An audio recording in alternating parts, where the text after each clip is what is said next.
Port modernization is our topic tonight with Port General Manager Joanne Brown, former colleague. I know it's hard to remember all those titles, All the titles, Just yeah. call me Joanne. At least that will be consistent. Jan. The titles change and come and go. But Port modernization. Okay, yeah. Again, continue from what is being done at this point. Well, the expansion of the yard will be done. We're going to have high mast lighting that's going to be added, greater capacity, particularly storage capacity for cargo coming in. And all that's anticipated pretty much to be completed towards the end of next year or the first quarter of 2015. So that's not really all that far off when you think what has to happen and what has to be implemented. We were serving, as a matter of fact, I think it was my first term, 27th Guam legislature, going in there, of course. We were just devastated by Pung Song Hwa. Yes. Okay?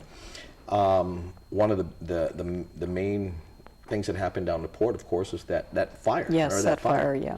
One of the big criticisms about the port and how you get in is that you have the same entry as you do exit. Will the port be addressing that at some point? Because it's just a matter of when, as opposed to if you have only one way in and one way out of the port. Can that be addressed, and can that be tackled and have an alternative ways to get into the port? Well, I think there's other ways of looking at how do you address that particular situation in the future should it happen again if you ever got one of those fuel tanks to get on fire. Right now, DOD has just spent probably close to maybe $17+ million on the reconstruction of Route 11, and that pretty much is wrapping up. I think pretty much all the main work that needs to be done for that road construction is completed. So I don't know if there's an alternate road. I mean, there was previously an inland road that actually is still owned by Public Works, the government of Guam. Sure. And actually part of that road actually goes through what is part of the actual yard that's enclosed and fenced in by the port.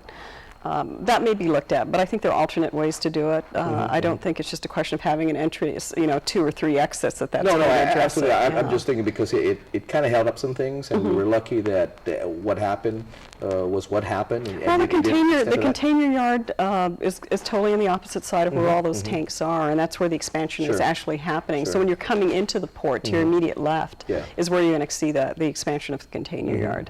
I mean, all those tanks that you're talking about are further down at the other end of the port. So. You talk about cruise vessels as well coming to Guam, and quite frequent nowadays. Yeah, almost. I mean, we had one like last week. We'll have one this week. I mean, it's amazing to see the increase of visitors. Hopefully, we can get them to extend a little more, because normally they come in for a single day. Part of the port modernization plan is to accommodate, again, the vessels, these cruise vessels that come in. I mean, they don't just want to continue to come into a container. Or a very industrialized area. Absolutely. Well, one of the things that we've determined that can be done, and I don't know, Jess, you recall Hotel Wharf, but 20+ years ago, that Hotel Wharf was a very happening place. I mean, if you wanted to get on dinner cruise, you got on the boat at Hotel Wharf. And coming back all these years later, I mean, I've never really had to pay attention to these issues, but now that I've had in the last several months, I've gone and looked at Hotel Wharf, and I guess they had previously had a lease agreement with a private company, and that went through litigation, and since then the property's been returned back to the port, but during that time it's totally deteriorated. And it can be brought back up to standard. We're going to have to invest some money in it because we have to get, make sure we're in Coast Guard compliance. But if we're able to get that up, and that's certainly a focus so far as that we'd like to see, and actually maintain control of that asset in the port operations and not lease it out again, that is a location where the cruise ships could come in. And there's a lot more work that could be done to even beautify the area so it's more welcoming. The port would love it because, the container ships can come in, still be serviced, still do what they need to do. Cruise ship can be coming in simultaneously at the same time. We'd still be able to operate. Now, it's a more welcoming location, certainly, that we can address, and something we can address probably with several $100,000, at least just to get back in compliance of what we need to do. Now, in regards to the master plan and modernization, now, I mean, I watch these history channels as well, and a lot of the tankers that are coming to life right now, basically, most especially out of Singapore and all that.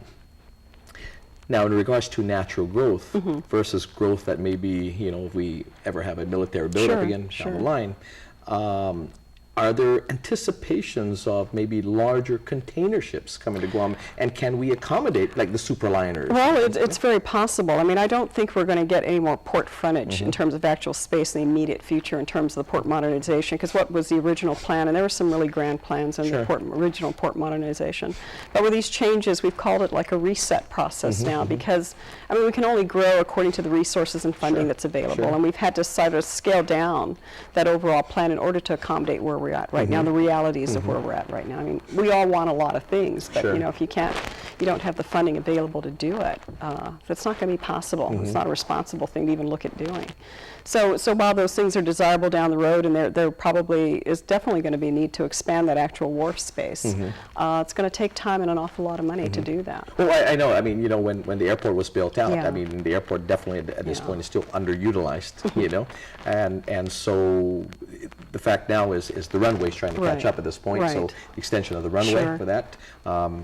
Once that's done, you can be able to fly to the West Coast without stopping by Honolulu. So in regards to the port's growth as well, I mean, obviously, you got some land mass, but you don't have what Tijan has in regards to be able to grow in that capacity. Well, it can grow. It's going to take an awful lot of money to do it. And $50 million, well, to you and me, that's, gosh, we could retire quite comfortably and then some on that amount of money. For what would be needed for that kind of expansion on the wharf, that's not an awful lot. And the unfortunate thing about that as well is that you don't have the funds available that the airport has.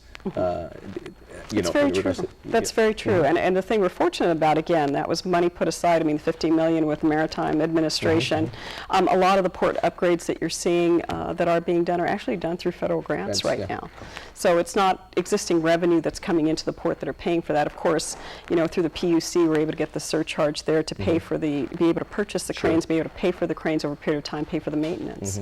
But you know, those are very high price tag items, and identifying the funding to do it is necessary. Hey, we're going to take a break, come back to the last block.